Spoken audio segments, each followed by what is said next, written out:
I really don't know where to start this time around. About 100 girls have been missing from government girls' science and technical secondary school in Yobe since last week Monday. And the government as well as the army are playing games with our minds. Instead of going after the girls, it's a boarding school. When Boko Haram arrived with trucks on Monday night, shooting sporadically, teachers and students started running into the bush. Now after Boko Haram left, they counted the girls and discovered that more than 90 of them were missing. Later they said it's 111 that were missing. We are on our way to Dapchi, a remote town in Nigeria's northeastern Yobe state. Armed militants stormed the local school. Dozens of schoolgirls are now missing. This is the hostel where some of the students were staying before the attack. Right now, it's deserted. Meanwhile, teachers and parents searched all the neighboring villages in case the girls were hiding there. We meet Gambo Mahit. Her daughter Zara has been missing for days. The whole family is in despair.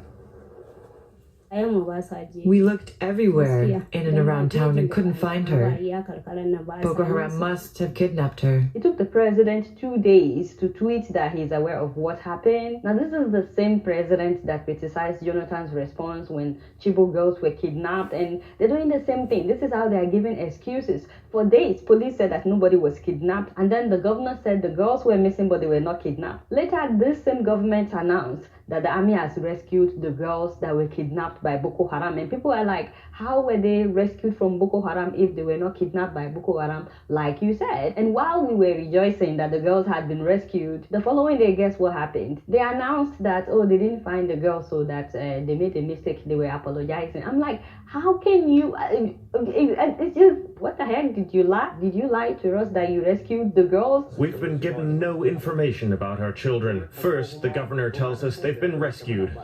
Then he comes back and says no one will be rescued. You see, this is how they play hide and seek with people's lives in Nigeria. Was anybody surprised that the governor's convoy was stoned when he went to visit Dapchi? For real, parents are upset. The whole community is upset. If this had happened in Abuja or somewhere where rich kids are going to school, they would have found those girls by now. So when will you go after the girls? Because the only thing that is true in all of this equation is the fact that the girls are still missing. And this was the same thing that happened when Chibok girls were kidnapped. They waited for 2 weeks, and that's why till today, about 4 years after, some of the girls are still with Boko Haram. I hate the fact that a lot of times our officials take us for granted and they treat us as if we are stupid. Do you know how many times Buhari has told us that he has defeated Boko Haram? In fact, I lost count. Only for him to ask for $1 billion in December of last dollars, not $1 billion, to fight Boko Haram in December. And then a month after, the man said that he has defeated Boko Haram again. And of course, Abubakar Shekau released a video that nobody has defeated him. And then this month, the army announced that, oh, they have defeated Boko Haram and Abubakar Shekau is now on run dressed as a woman,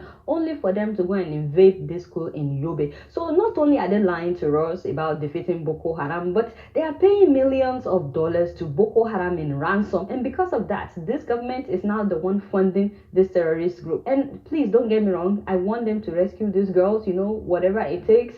But I'm confused that we've now settled down for negotiating with terrorists every time that someone is kidnapped. What happened to Buhari's promise to crush Boko Haram? I thought this administration told us that once they are voted in, they will destroy Boko Haram. So is this how we will continue to pay millions of dollars to Boko Haram? Because then they use that money to buy more weapons and then they are able to invade another school. You see what I'm saying? It's like there's a cycle going on right now, because I'm really scared about the fact that this government has indirectly become the sponsor of the same Boko Haram that they said that they are fighting. Also, every week now they are releasing suspected members of Boko Haram. I want to know what you guys think about that. More than 500 have been released so far. In the meantime, like I said, history must not repeat itself. It is very crucial for this government to take the issue of these girls seriously. And having said all that, I'd like to thank all the soldiers that are laying down their lives in the fight against terrorism in Nigeria. Thank you so much. We appreciate you guys. You guys don't know much. Guess what? I'm just giving it.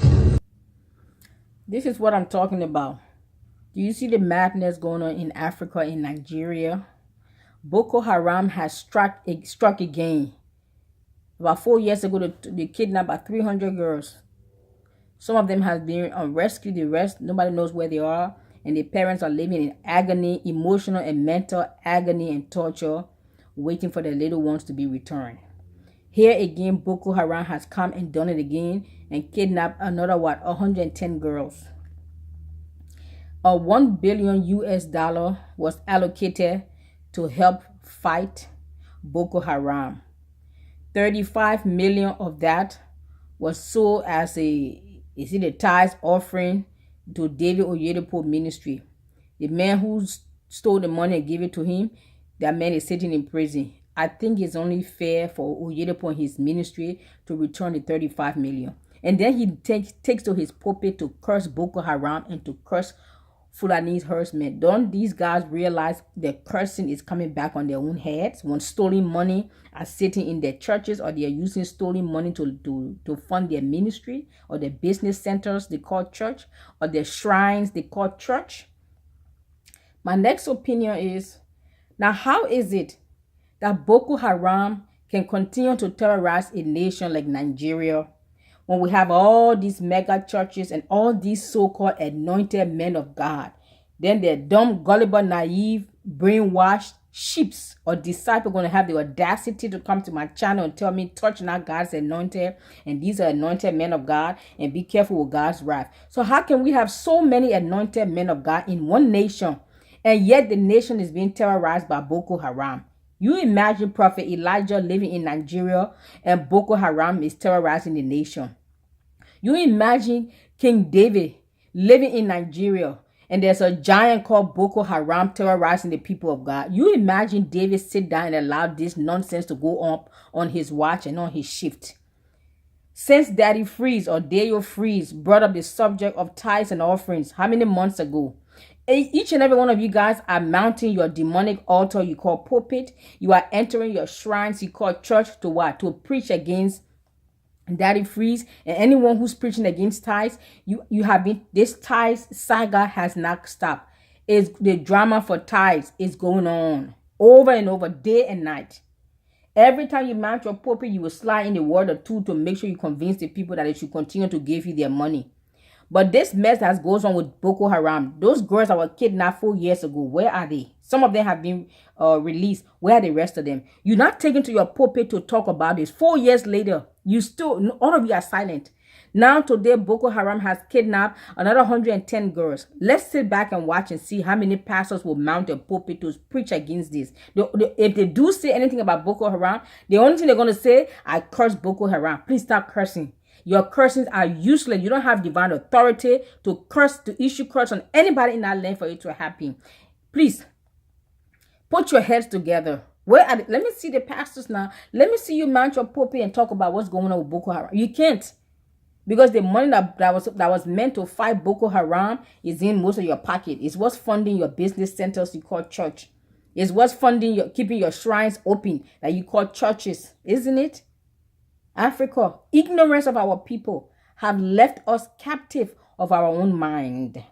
Those dumb, dull, gullible, naive, brainwashed disciples, I pray and I beseech heaven to cause the scales of religious blindness, ignorance, and stupidity to fall off your mind and fall off your eyes, that you will awaken from your slumber and your laziness and rise up to the occasion and begin to take spiritual responsibility for your own life and for the state of your nation, that you develop some kind of spiritual backbone and begin to stand up against these devils who call themselves pastors that make a demand of your money and your time. And what do you have in return? Poverty, war, famine, kidnapping, bloodshed, the Fulani herdsmen. Why Christians, Nigeria, please, Africa, I beg of you and I beseech you, awaken today in Jesus' name. Wake up now.